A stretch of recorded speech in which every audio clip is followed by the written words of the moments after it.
Hey everyone, welcome to today's video. It's a YouTube tutor here, and today I'm here to show you how to solve 82 squared in seconds.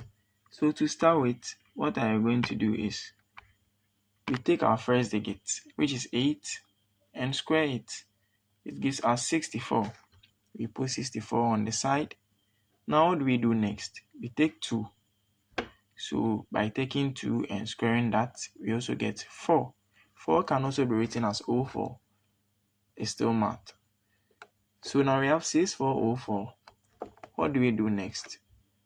We take the multiplication of this and multiply it by the exponent as well.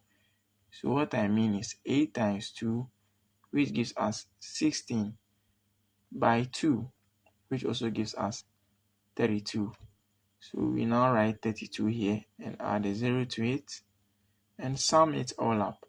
4 plus 0 gives us 4, 2 plus 0 gives us 2, 4 plus 3 gives us 7, and 6 is maintained.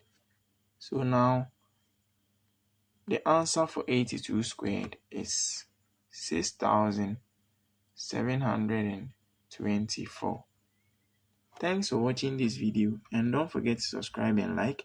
See you next time. Bye bye.